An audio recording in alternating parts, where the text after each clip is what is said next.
اللهم صل وسلم وبارك على سيدنا محمد وعلى اله واصحابه اجمعين. كل سنه وانتم طيبين ورمضان كريم علينا وعليكم وعلى الامه الاسلاميه، اللهم امين. النهارده بقى حابه اشارككم معانا كده اول يوم فطرنا. طبعا احنا عيله يا جماعه ومتجمعين النهارده كلنا. اول حاجه كده معانا رومي كان عندنا في الفريزر مطلعينه اللي متقطع دوت، ومعايا 4 وراك مغسولين ومنقوعين برده في المحلول الميه والملح بتاعنا اللي احنا متعودين عليه والليمون.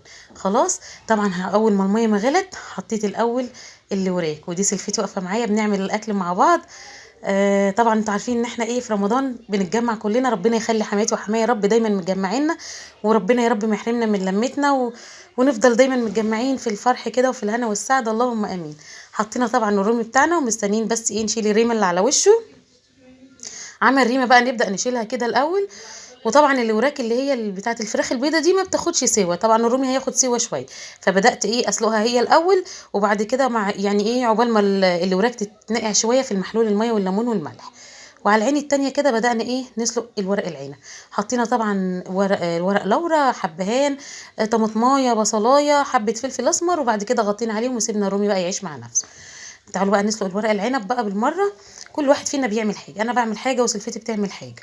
خلاص هي كده ايه، انا طبعا مش عارفه كنت بخرط الخضره ولا بعمل ايه، وهي وقفت بقى قالت ايه هتشيل الورق العنب، قلت لها خدي كملي بقيه السليق بتاعه. خديتها الصينيه بقى اللي فيها الورق العنب، طبعا ورق العنب ده كان سايب متقطف، فقلنا بقى ايه قطفناه كده وبعد كده شطفناه بشويه ميه ونسلق على طول. وبعد ما نسلقه هنقف بقى ايه نرصه، لسه معانا وقت يعني الوقت بدري.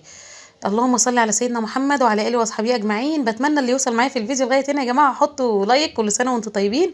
اللايك مش بفلوس على فكره والله، تقديرا لتعبي، بس حطوا لنا لايك بالله عليكم. زي ما شفتوا بقى كده ده برتقان ما كانش لسه فكك، والوقت معانا ايه خلاص ازف.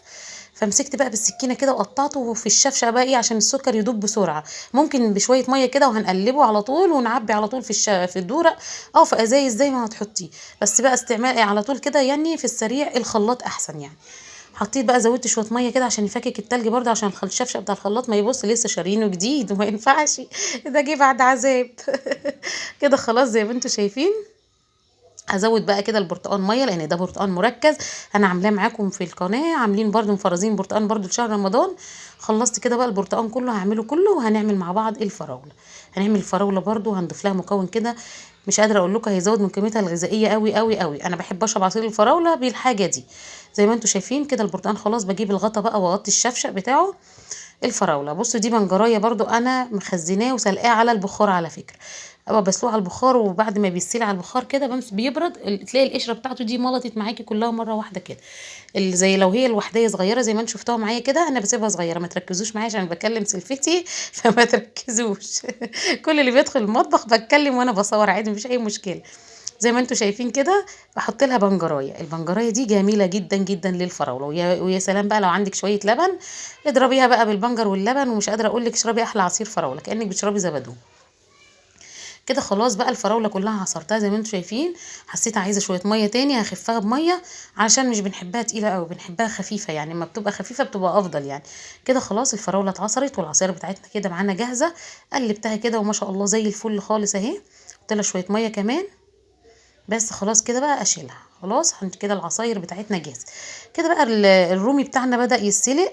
رحت نزلت عليه ب4 وراك وحطيت قشره الليمونه يا جماعه. حط قشره الليمونه دي للطيور كده، بعد ما بتعصري الليمونه وتنقعي فيها الطيور ما ترميش القشره، القشره دي بجد تحفه بتشيل اي زفاره طيور خالص خالص من الشرب. خلاص كده بقى نعمل ايه التسبيكه او التخديعه بتاعه المحشي. معايا كده حطيت معلقه سمنه بلدي حلوه وحطيت شويه زيت، وقلت بقى ايه تعالوا نخدع على المحشي بالمره، طالما ايه في وقت يبقى نلف ونركنه وبعد كده نقعد. ممكن بقى تقعدي تصلي تمسكي المصحف شويه، يعني ما تضيعيش اليوم كله في المطبخ. بس بصراحه ما اكدبش عليكم النهارده كان اليوم يعني في شغل كتير وفي دربكه كتير كده، فعشان كده ايه ما مسكناش مصحف بصراحه النهارده، فقلت ايه الله المستعان اخر النهار ان شاء الله نعوض اللي احنا ما قلناهوش النهارده بالنهار.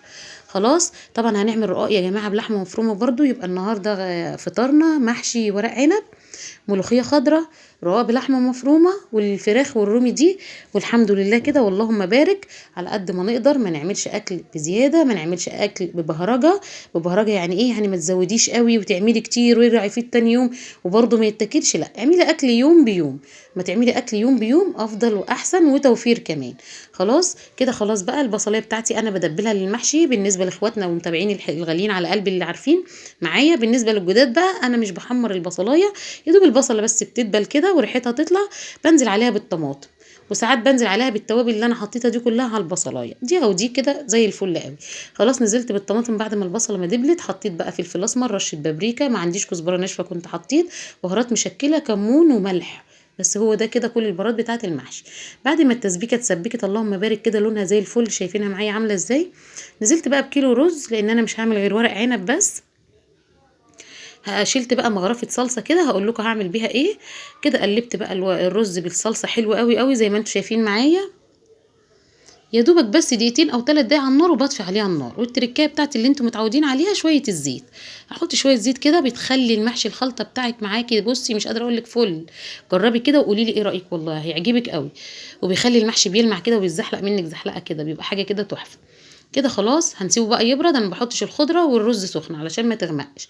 تعالوا بقى نعمل ايه. هنعصج اللحمه المفرومه. حطيت معلقه سمنه حلوه كده، ومعايا 3 بصلات حلوين برضو وسط. هنحمر البصل.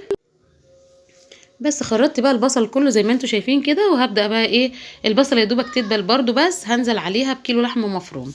لان احنا اللهم بارك هنعمل حوالي 3 صواني رقاق. خلاص هعمله برضو معاكم، مش هدخله الفرن، هعمله معاكم بطريقه حلوه، ما تجروش الفيديو. تستفادوا ان شاء الله باذن الله. وكل سنه وانتم طيبين ورمضان كريم علينا وعليكم اللهم امين. كده خلاص البصله دبلت معايا بقى كيلو لحمه مفرومه. هبدأ بقى اشوح البصلايه كده حلو.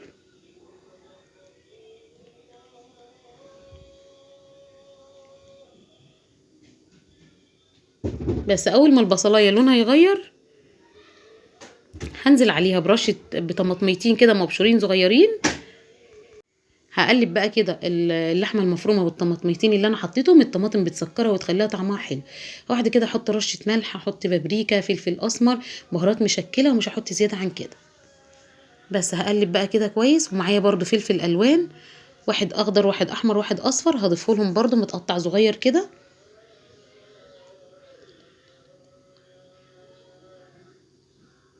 حطيت بقى معلقه توم باودر. كنت عشان مش حابه ان انا احط توم فريش وكده علشان القولون، قلت احط معلقه توم باودر.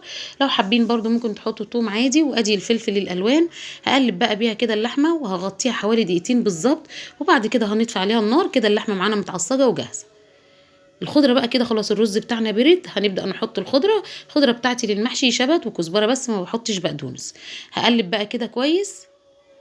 بحب اسيب الرز يهدى شويه كده علشان ما يبقاش سخن قوي. لو حطيتي الخضره والرز سخن بيغمق معاكي الخضره، كأن الخضره كده كأن الرز الخلطه بتاعك مركون في التلاجة كده، مش تحسين ان هو مش فريش وحلو كده. خلاص وادي اللحمه المتعصجه بقى معانا خلاص خلصانه. تعالوا بقى نفضي الرز الخلطه بقى وتعالوا نقعد نحشي. قلت لام محمد سلفتي تعالي بقى نقعد في الصاله، مش قادرين نقف، تعالي بقى نقعد كده ونحشي الايه، الورق العنب. كده خلاص قعدت بقى انا وهي كده في الصاله وهنبدا نحشي الورق العنب. اقول لكم ان انا حطيت بصل وجزر في قلب الحله من تحت على الحله. وهنبدا بقى نحشي الورق العنب. قعدت كده ما شاء الله اللهم بارك، يعني بجد ما خدش مننا وقت والله. واليوم كان جميل جدا جدا. يا رب اللهم بلغنا رمضان بفضل ونصر فيه. اللهم بلغنا رمضان اجمعين. زي ما انتم شايفين بقى كده بدأنا خلاص نلف المحشي، وايد على ايد بتساعد طبعا. يعني بصوا اليوم بيبقى طويل، كل واحد فينا بيعمل حاجه، هي بتعمل حاجه وانا بعمل حاجه وبنساعد بعض، فاليوم بيعدي والحمد لله. كده خلاص بقى لفينا الورق العنب. وتعالوا بقى هنبدا. بعد ما لفيته قلت لا انا هقوم اسويه على طول علشان يبقى معانا وقت، اما ياخد غلوه كده ونهدي عليه النار يستوي على نار هاديه براحته، احسن ما نبقى متاخرين ونفضل بقى نجري ورا بعض. بعد العصر تحسوا ان الوقت بيعدي بسرعه قوي، فتحسوا الوقت خلاص ايه ده المغرب قرب يأذن، فمش هتلحقي، فمش هيبقى معاكي وقت.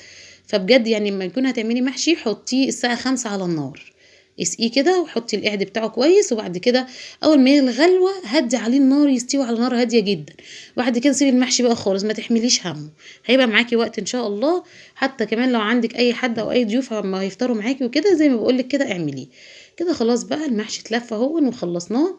دي بقى معلقه الصلصه اللي انا كنت قايله لكم انا شايلاها ليه. دهنت بقى وش الفراخ بيها. بس كده خلاص هندخلها بقى الفرن. معانا بقى الشوربه بتاعتنا، وادي اللي فاض من الصلصه حطيته على الشوربه علشان نسقي بيها الورق العنب. طبعا حشينا كده كام قرن فلفل رومي في قلب الورق العنب من النص كده. بس كده خلاص المحشي بتاعنا جاهز وزي الفل. هحط طبق كده من النص وهنرفعه على النار. اول ما النار ما بتبقى عاليه كده ويغلي غلوتين ببدا اهدي النار. تعالوا بقى نعمل صينيتين رقاق بالمره. معانا شوربه لحمه، كانت عندي شوربه لحمه في الفريزر فطلعت كيس وخليته سخن كده وغلي على النار زي ما انتم شايفين، وحطيت في قاع الصينيه معلقتين سمنه. وهبدا بقى ابل الرقاق. انا بعمل يا جماعه 6 رقاقات بس. بحط 3 الاول في قاع الصينيه، وبعد كده بحط اللحمه اللي هي المتعصجه، اللحمه المفرومه المتعصجه في النص. يعني 3 ورقات وثلاث رقاقات، وبحط اللحمه المتعصجه. وبعد كده بحط 3 رقاقات تاني زيهم بس وخلاص. وهبدأ بقى، تعالوا مش هدخله فرن، هنعمله على العين بتاع البوتاجاز من فوق. هتاكلي احلى رقاق، كأنك بتاكلي كده بالظبط حاجه كده. مش قادره اقول لكم، فطير كده شرقي، حاجه جميله قوي. ولو عندك زيتون ممكن تحطي زيتون، شرايح زيتون في النص كده مع اللحمه المفرومه. ولو عندك جبنه موتزاريلا ممكن تحطي بقى زي ما انت ما عايزه. بس طبعا انتوا عارفين الستات الكبار يا جماعه، حماتي ما بتحبش الجبنه الموتزاريلا دي. فانا ولا كان عندي زيتون، لا عندي زيتون كنت حطيت.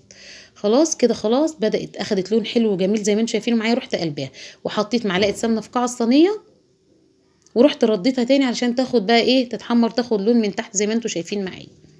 وادي المحشي بتاعنا اتشرب، اللهم بارك، كده حاجه زي العسل. بس كده خلاص هبدأ بقى اقلبها برضو كده. ايه، اول صينيه معايا جاهزه، هكمل بقى الصينيتين التانيين انا مع نفسي.